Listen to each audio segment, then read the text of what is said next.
नहीं तेरा नशीमन कसर सुल्तानी के गुंबद पर, नहीं तेरा नशीमन कसर सुल्तानी के गुंबद पर, तू शाही है बशीरा कर पहाड़ों की चट्टानों में। ये थे खालिद मसूद, बहुत ही प्यारे अंदाज में अपने कलाम को पेश कर रहे थे। तबीयत एकदम खुश हो रही है। बहुत ही प्यारे अंदाज में खालिद मसूद ने अपने कलाम को पेश किया। ये बच्चा हमारे स्कूल में क्लास 9 ए में ज़ेर तालीम है। अब मैं अपने प्रोग्राम को आगे बढ़ाते हुए गार्जियन में से जनाब अंसार अहमद साहब को दावत दे रहा हूँ बड़े अदब के साथ कि अंसार साहब डाइस पर तशरीफ लाएँ और बहुत कम वक्त में अपने कीमती ख्यालात का इजहार करें। जनाब अंसार अहमद साहब। अस्सलाम वालेकुम। मैं छोटा सा मैसेज दे रहा हूँ सबको। मैंने कुछ बातें समाज में नोट की हैं, जैसे कि कोई काम जब वो करता है या कोई उसको कोई चीज़ हो गई जैसे कि झगड़ा वगैरह, तो उसको शांति से निपटाता नहीं है वो। और कोई भी वो काम करता है या कहीं जाता है या कोई बात हो गई तो उसमें अच्छाई बुराई की तमीज़ खो देता है वो। तो अच्छाई बुराई की तमीज़ न खोए, इसमें मैं एक छोटा सा मैसेज दूंगा। बूढ़ा हो या बच्चा हो या जवान हो, ये चीज़ें जो है ना सब में पाई जाती हैं। तो मेरा कहने का ये है कि इंसान कैसे बना। इंसान अपने कालब के लिहाज से हैवान है, अपने कालब के लिहाज से उसको इंसान बनाती है अच्छाई बुराई की तमीज़। अगर वो अच्छाई बुराई की तमीज़ खो दे तो उसमें और हैवान में कोई फ़र्क नहीं है। तो इसलिए इंसान कोई भी काम करने से पहले और कोई भी काम को करे या कोई भी वजह हो गई तो उसको अच्छाई बुराई की तमीज़ हमेशा ध्यान में रखना चाहिए। वो चीज़ हमेशा अपने दिल दिमाग में रखे कि मैं कोई भी काम करूँ तो अच्छाई बुराई की तमीज़ हमेशा ध्यान में रखूँ कि कौन सा काम है तो उसमें मैं अच्छाई बुराई को सामने रखते हुए वो काम करूँ। ऐसा ना हो कि मैं किसी के साथ कोई ऐसा काम कर दूँ या फेल कर दूँ कि उसको बुरा लग जाए। जैसे कि कोई काम अगर मैं कर रहा हूँ तो मुझे अच्छा लग रहा है तो मैं वही काम आपके साथ भी करूँ कि आपको भी अच्छा लगे। मिसाल के तौर पर मैं अगर किसी चीज़ में मिलावट कर दूँगा तो मुझे मालूम है कि वो बुरी चीज़ है, तो अगर मैं मिलावट करूँगा तो मुझे उससे फ़ायदा हो रहा है। और अगर सामने वाला मुझे मिलावट करके कोई सामान देगा या कोई चीज़ तो मुझे बुरा लग जाएगा, मगर मुँह में वो काम अगर मैं करूँगा तो मुझे बुरा नहीं लगेगा। तो इसलिए कोई भी काम अगर वो करे तो अच्छाई बुराई की तमीज़ रखे। मैंने छोटे बच्चों में, जवानों में और ज़ईफ़ लोगों में ये चीज़ देखी है कि थोड़ा अपना पारा उसका जब गर्म होता है तो अच्छाई बुराई की तमीज़ खो देता है। तो मेरा बस यही मैसेज है कि कोई भी काम इंसान अगर करे तो अच्छाई बुराई को मद्देनज़र रखते हुए कोई भी काम वो करे। बस मेरा ये छोटा सा मैसेज था। अस्सलाम वालेकुम। ये थे गार्जियन में से अंसार अहमद साहब, जो कि बहुत ही कम वक्त में अपना मैसेज दे रहे थे। मैं एक बार फिर से अपने स्कूल में आए हुए तमाम गार्जियन का अपने स्कूल की तरफ से, अपने कमेटी की तरफ से मैं इस्तकबाल करता हूँ, उन्हें मुबारकबाद पेश करता हूँ।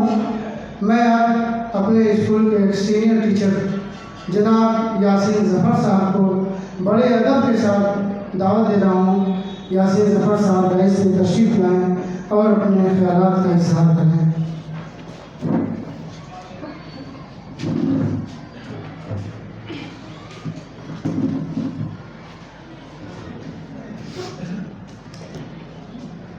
अस्सलाम वालेकुम।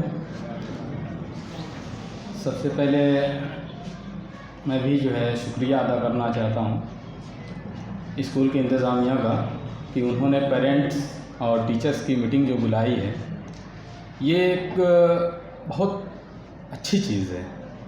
देखिए हो क्या रहा है, वैसे तो बातें बहुत सारी निकल कर सामने आ रही हैं कि हमें किस तरह से बच्चों का केयर करना है।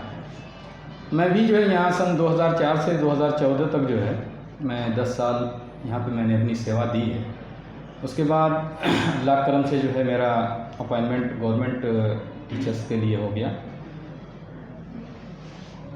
आज गार्जियंस की इतनी भीड़ देख करके काफ़ी खुशी हो रही है। और सबसे बड़ी खुशी की बात यह है कि आज अभिभावक के रूप में जो हमारे भाई, हमारे बाप समान, दादा, जो लोग भी आए हुए हैं, साथ ही साथ हमारी बहनें और माताएं भी आई हुई हैं जो कि नीचे बैठी हुई हैं, ये बहुत बड़ी चीज़ है।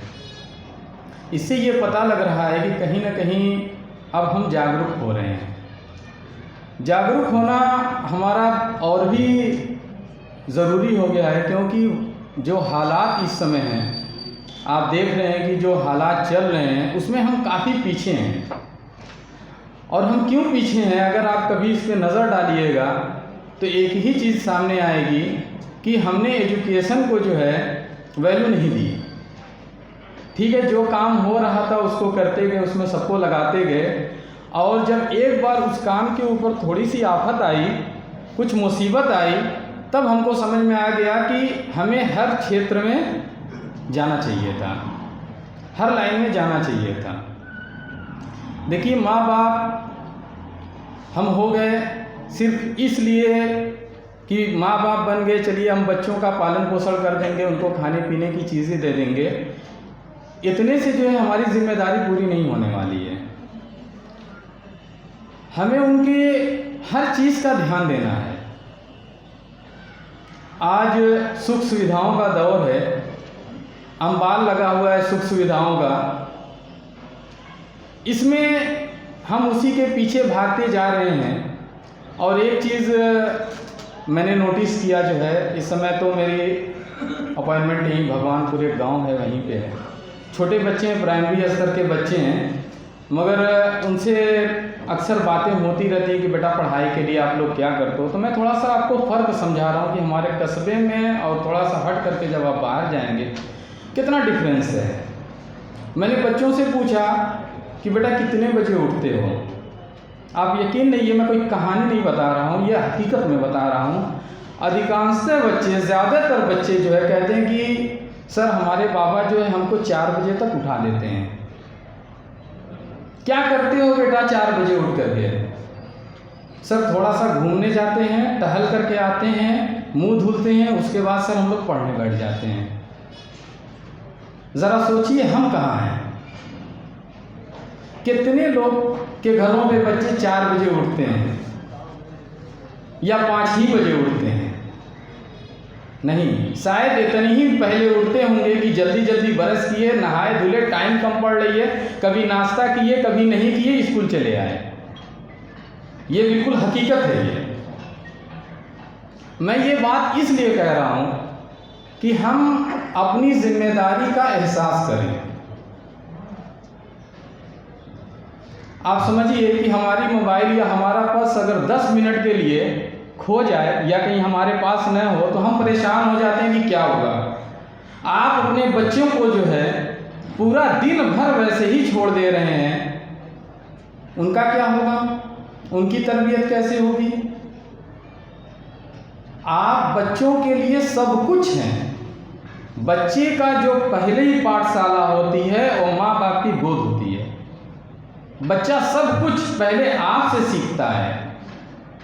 एक छोटा बच्चा जो 4 साल 5 साल का होता है ना, तो जब वो स्कूल आता है तो हम ये सोचते हैं कि बच्चा कुछ नहीं सीखा, ऐसा कुछ नहीं है। बच्चे बहुत कुछ सीख कर आए होते हैं।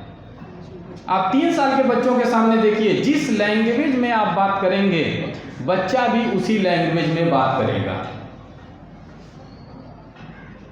आप अगर बेते करके बात करेंगे, बच्चा भी बेते करके बात करेगा।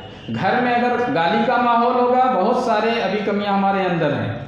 घर में गाली का माहौल है, लोग गाली दे करके बात करते हैं, छोटा बच्चा गाली देने लग रहा है।